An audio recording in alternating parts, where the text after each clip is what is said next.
Salutare toată lumea și bine v-am găsit la un nou episod din Dream League Soccer 2017. Aici revenim cu un nou match pe Dream League, logic, cu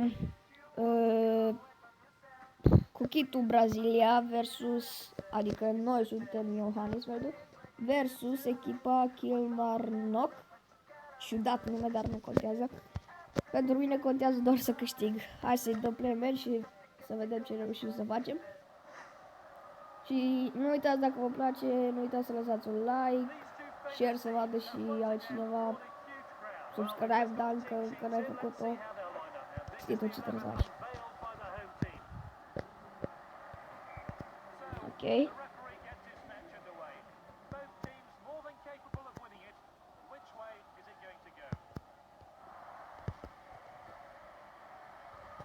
Hai. Nu trebuie să fac așa ceva. Ricardo. Pase la Diola. Rashford. Gol! 1-0 deja. Nu știu ce minut, ia să vedem. În minutul 9. Altă dată făceam în minutul 4, dar asta a fost foarte de mult. Când era FIFA, Dream League 2016. Rashford. Hai că ăsta pot să fac așa ceva. Ok, ați văzut? Nu cred că am trecut de ăla. Deci am crezut că o să vină să-mi o iei. Adică uitați un pic cât de prost pot să fi fost ăla. S-a dus ca taurul în aerul gol. Hai că nu văd că este o problemă. Până acum.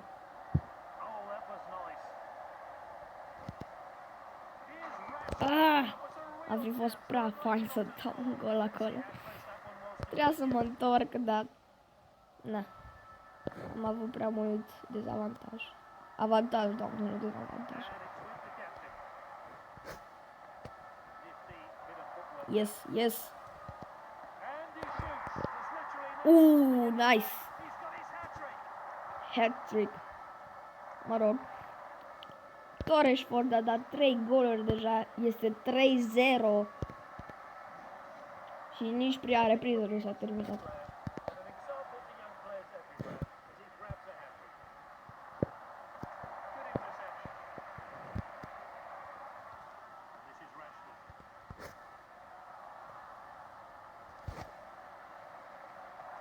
Nu, a prins-o. Așa, hai Wilson.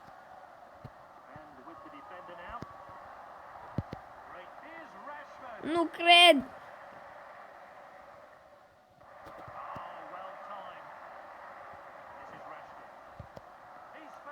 Ai, tata, a crezut că și pe aia o apără.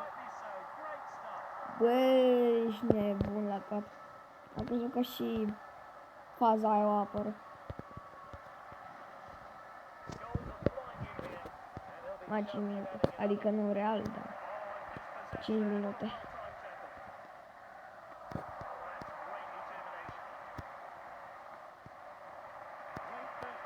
Hai că s-a terminat deja. Hai să vedem a doua repriză.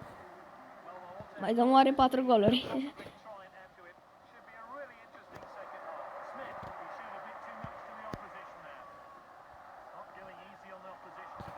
Nu mai dăm sigur. Sau? Încă gol aici. Golasso, nici de cum.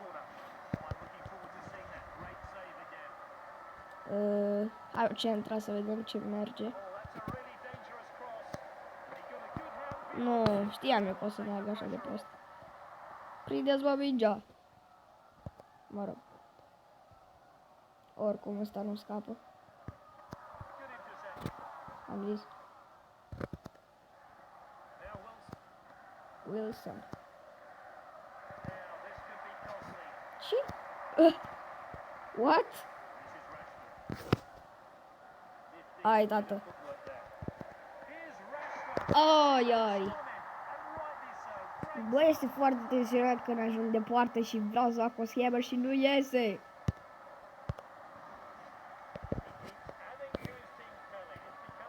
Dar nu văd că... Adică sigur câștigăm, adică...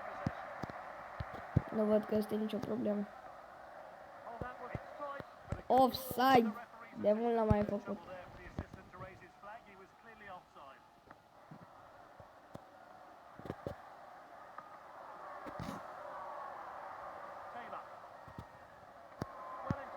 Rashford acolo.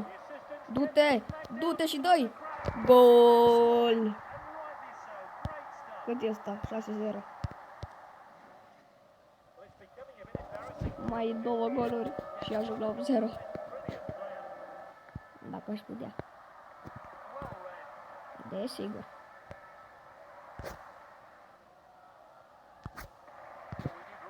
Nu, nu. Nu, mai bine.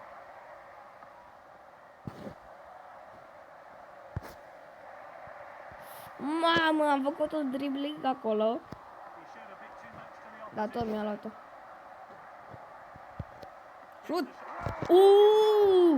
Nici n-am știut că o să iasă așa ceva. Adică n-am crezut că o să iasă, nu că n-am știut.